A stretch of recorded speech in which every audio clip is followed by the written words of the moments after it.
Good afternoon, and thank you so much for joining us for this week's Thursday with AARP Wisconsin show. I am Amber Miller, your host.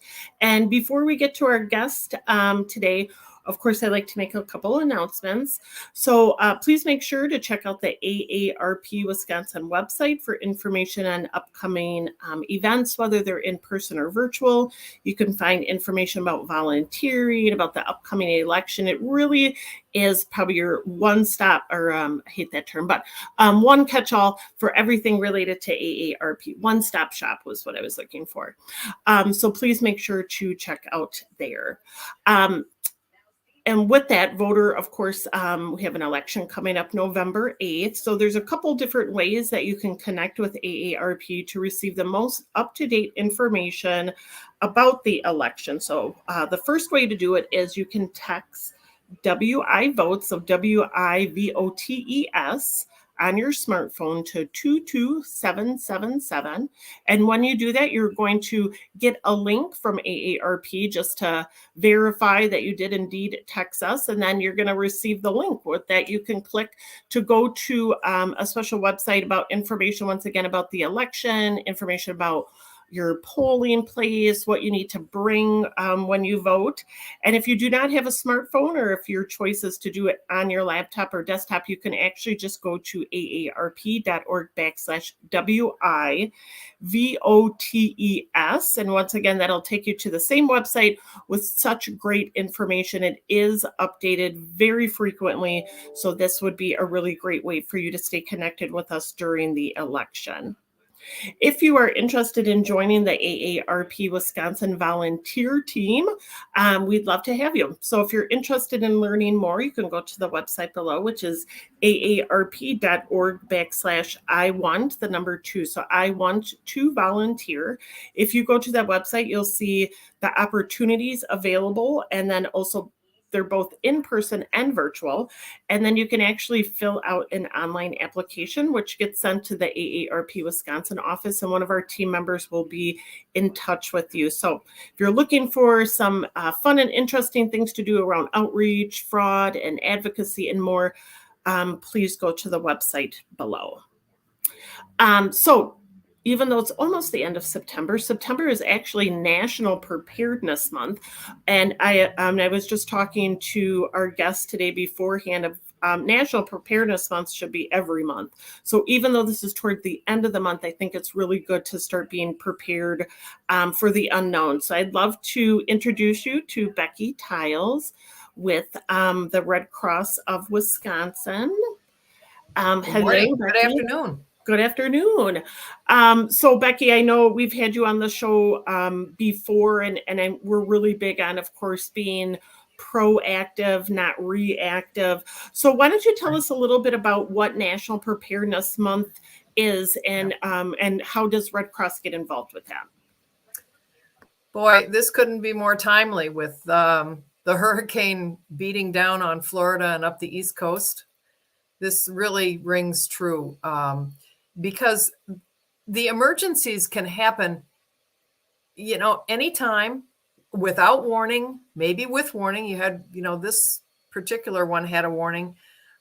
It could be an emergency that happens just to you or to your family or your neighborhood, but it could affect the whole community or, even a larger area. So there are so many types of emergencies that we need to think about. And I think the National Disaster Preparedness Month is really set up to give us a chance to sit back and assess what our situation is and what we would do in the case of many different kinds of emergencies.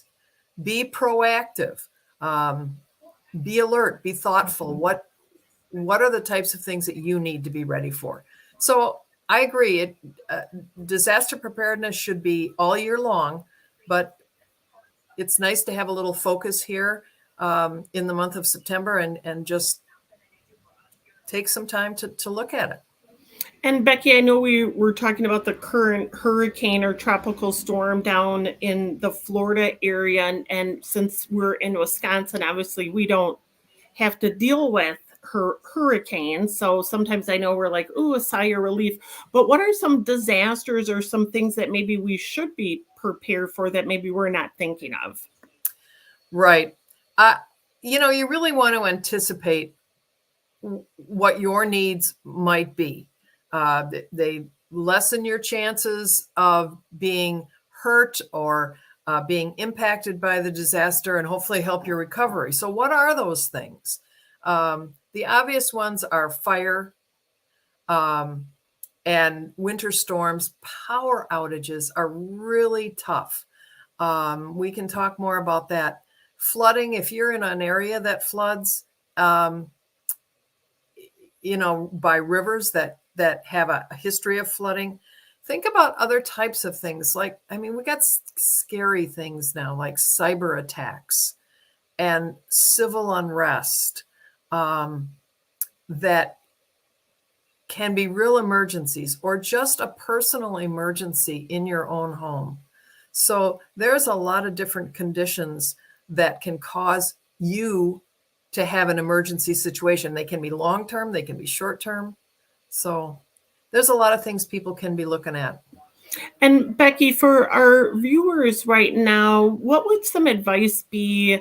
And I'm guilty of this, and I feel like every time we have a guest on talking about something like this, I'm like, I need to be prepared. Especially with the upcoming winter months, what are some things that people maybe can keep in their car just in case they get into an accident or stuck in a winter storm somewhere? What are some things that people maybe should ideally keep in their car? Yeah, I think winter storms can be a really dangerous situation, especially for older adults that maybe aren't quite as mobile. So things to keep in your car, in like an emergency kit. And I can't imagine having a car without an emergency kit of some sort.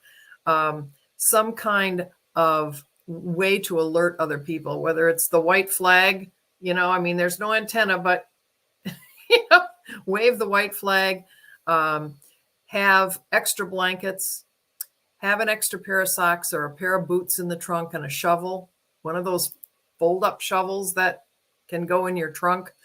In the winter, it's cold, so it's hard, but a little water, it would thaw. You can thaw it. Because if you're stuck in your car, it can be a really dangerous situation. You don't want to turn your engine on all the time. You don't want to run out of gas. You want to turn it on once in a while. You want to roll the window down a little bit and then roll it back up. You want to try not to go to sleep. If there's more than one person in the car, you want to move around, dance, get your feet dancing, or do a jig and that sort of thing. So it's really a good idea to put some warmer clothes and alert types of things in your car. Even a phone charger in your car. Becky, right when you said, I cannot imagine driving without an emergency kit, I died a little inside because I do not have one. And it's embarrassing because Darren, my coworker, who's also the producer of this, when we had you on before, we've also had AARP driver safety on. And every single time I always say, yep, I'm going to do that. I'm going to get the kit together. And I have nothing, Becky. I have nothing prepared. So I have to do it because I never think of worst case scenario. I don't have the folding shovel. I don't have a granola bar. I have nothing. So I can see why that's so important. And it really is. And nobody expects an emergency to happen. You don't expect to be driving on the highway in the middle of winter and be in a 50-car pileup and be there for 6 hours. That's a personal emergency. And so that's what this Preparedness Month wants us to take a look at. Look at all the things that can affect you and what can you do to alleviate the impact of that. I think, with winter storms, tornadoes, that sort of thing, power outages are really this can be devastating.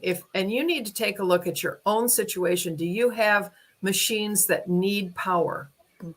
And so do you have a generator? Do you have a battery backup for those types of things? Your phone is not going to work when the power's out, because you're not going to be able to charge it. And then you've lost your communication. Yeah. Well, you've not only lost your communication, but you have lost all of your contacts, because 9 out of 10 people don't have an address book anymore. Correct. So you really need to take a look at the types of things that would affect you if you had no power. Do you have candles? I mean, a lot of people don't burn candles anymore, but do you have those emergency candles? Do you have matches or a lighter, something to light them, and flashlights that have batteries that aren't crusted over? A little transistor radio. They're so inexpensive to have a transistor radio. So think of the types of things, because there's no TV. Mm-hmm. And if your phone isn't charged, you don't have any connection to the outside world. Correct. So it's really something that you can think about. If you've got a power wheelchair, what's your support system? Mm-hmm. Do you have a support system? Mm-hmm. And I know about 2 weeks ago, Becky, I'm in Milwaukee, or maybe last week, maybe it was this week. There was a lot of rain, and I know a portion of Milwaukee and portion of Southeast Wisconsin in general lost power. And I still remember a couple years back too, there were people who went without power for days. It was like 3 to 5 days, and how many people were not prepared for it. And as you said, I mean, every time there's a tornado watch or warning, the weather person's on saying, listen to, do you have a radio? Because it is true. You don't think about how much we rely just on electricity. It's real important. And if you're home alone and, have health concerns, think about your plan. And I want, even people who are in like an assisted living community type situation, even you should ask what the plan is at the facility that you're at. If there was an emergency, what's the plan? I mean, we all do the fire drills, but there's so many other things that can go wrong.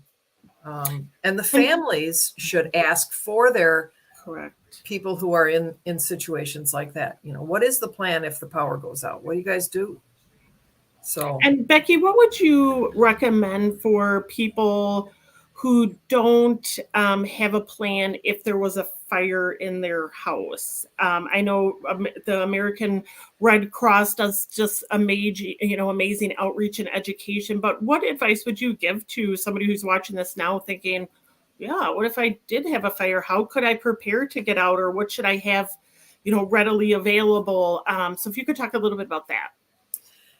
Right. So if you need to get out of your home fast, if there is a fire in your home and you're in the home, you have less than 2 minutes to get out. There is no time to think. That's where planning and practicing come into play. Do you have a plan, and have you practiced it? Have you actually walked through it? Do you know where the exits are from every room?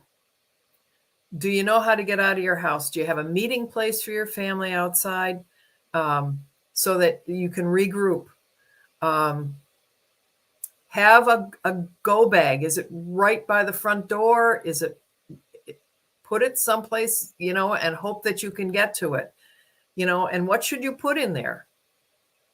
What should be in that go bag? I can tell you that, it's great to put in clothes and that sort of thing. But what you need is identification, your credit cards.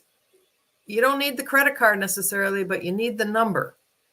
And identification, copies of things. Do you have a copy of your insurance policy or the insurance company, at least the name of the company and the phone number?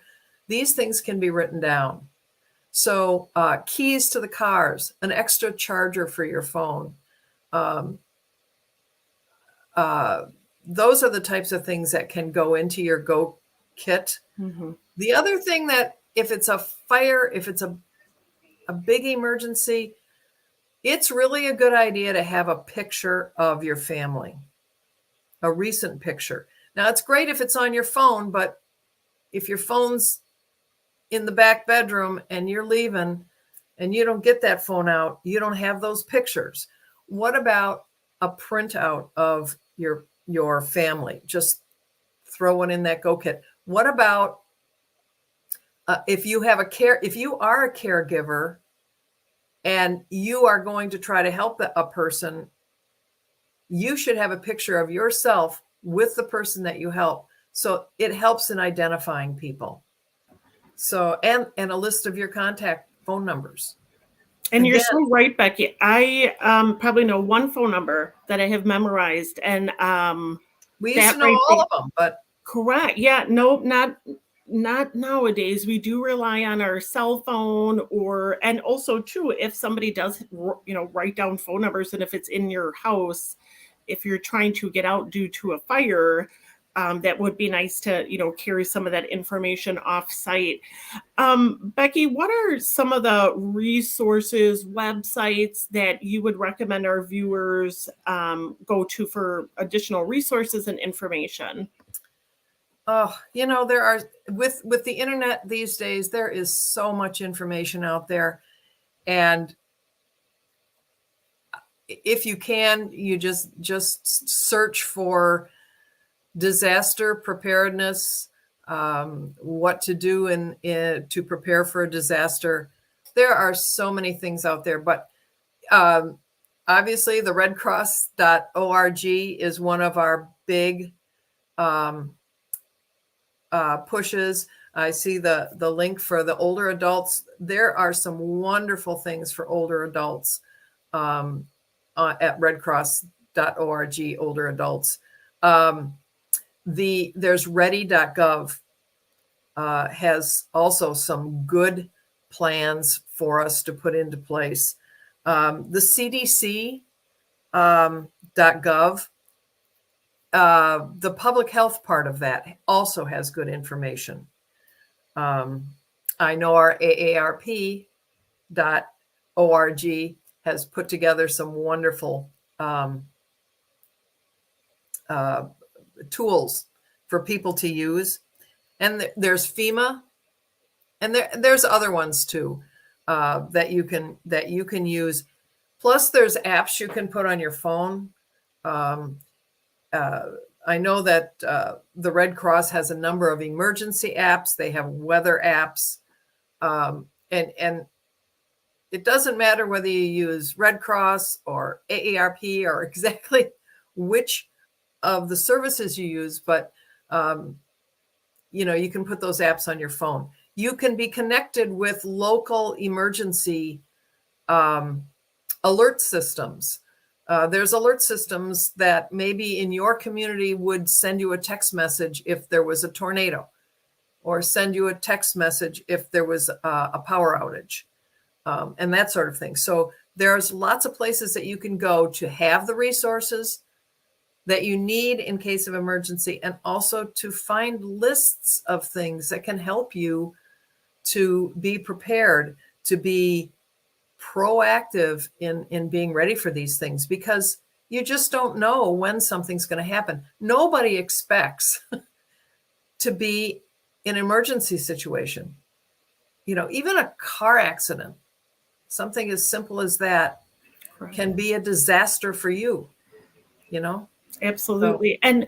And Becky, I appreciate all the resources, and the AARP Livable Communities team put together a disaster booklet, and I know Darren put that in the links below. We definitely encourage you to to look at all the great resources that not only that AARP can offer, but that Becky talked about through the Red Cross. And Becky, what would be your final kind of comments regarding just National Preparedness Month, and to our viewers to really encourage them to start getting prepared for the unexpected? Yeah, thanks. I just think that spotlighting the opportunity to sit back and assess your own life. Like you said, I don't have something in my car. Well, this is a time that when somebody says, oh, it's Disaster Preparedness Month, okay, maybe I should think about it. It kind of forces and puts it in your mind. But actually take that step. Pick up a pencil and write one phone number down and tape it to the door. I don't know. But do one thing that pushes you to be more prepared for others. Get your phone numbers written down. Get a copy of important papers, the deed to your property. Take a picture of it, if nothing else. Your driver's license, take a picture of it. Just do one or two things that can actually move you in the direction of being prepared. And I guarantee if you do that one thing, you will do more. If you pick up a bag or a pillowcase, Amber, and put some socks in it, you're going to have a preparedness thing in your trunk before you know it, because you'll think, okay, I could pick up one more thing. So, yeah. Yeah. And I really, Becky, I love that you say that. And two, I can't tell people that I've gone one more year with driver safety and the Red Cross on here telling me how to be prepared, and I'm still not doing it. So there really is absolutely no excuse. And I do agree. Start with the little things, because right now, if there was a winter storm and I have nothing. And, sending, of course, good vibes to our friends, in Puerto Rico and Florida. They even had kind of a head notice saying this stuff's coming. You could just never sometimes be prepared for how big the disaster might be. And that's why I think it's great that we can highlight this month, but we know it should be every day and every month that we celebrate and are prepared for National Preparedness Month. Absolutely. And I just want to thank you for letting me be involved with this, and to encourage people to visit some of the websites and do some of the things that can really push them to actually make the move to have a plan. Absolutely. Becky, thank you so much. It's always good to have you on the show. And I really do encourage people, if you're watching this live or in replay, write down some of those websites that Becky talked about. And if not, I know Darren, our producer, put them down below. So please check those out and make a plan, because you never know. So thank you so much, Becky. We appreciate you being here with us today. You're welcome. Have a great day. Thanks. You too. And as always, we like to promote upcoming events that might be of interest to you. So Thursday, tonight. So if you happen to be in the Milwaukee area, please come and visit the AARP tent at China Lights Lantern Festival in Hales Corners. Thursday, the 29th, also tonight, Movies for Grownups, One More Orbit. Wednesday, the 5th, Fraud Watch Wednesday, Cybersecurity and Online Shopping. Wednesday, also the 5th, Community Glow Stick Walk. So if you're in the surrounding areas, we'd love to have you join us during our Community Glow Stick Walk. We're going to be having Jonathan Stalls, who is the co-founder of Walk to Connect, and also Pedestrian Dignity, with us. Just doing amazing things. So we'd love to have you there. And then Thursday, the 6th, On Tap, up in Ashland. So if you are in any of these areas, we'd love to have you. Most of these, of course, are in person. So if you'd like to register, you could go to the website below or call 1-877-926-8300. Small Dollar Big Impact, of course, is a monthly grant that AARP Wisconsin provides of up to $1,000 for municipalities, nonprofits, and similar. So if you have a really cool, innovative idea that you just need a little funding for, please consider applying for the October 18th Small Dollar Big Impact. That application and additional information could be found at aarp.org/WISDBI. So SDBI stands for Small Dollar Big Impact.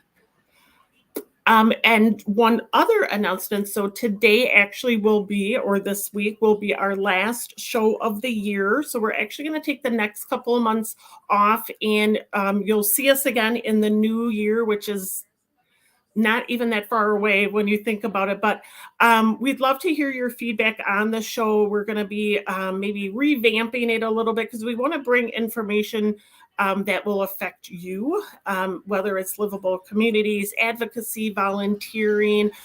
You can also watch the entire library of Thursdays with AARP Wisconsin on the AARP Wisconsin YouTube page. So if you're like, you're going to miss seeing my face weekly, you could see old videos. You could see how different my hair looks over the past couple of years.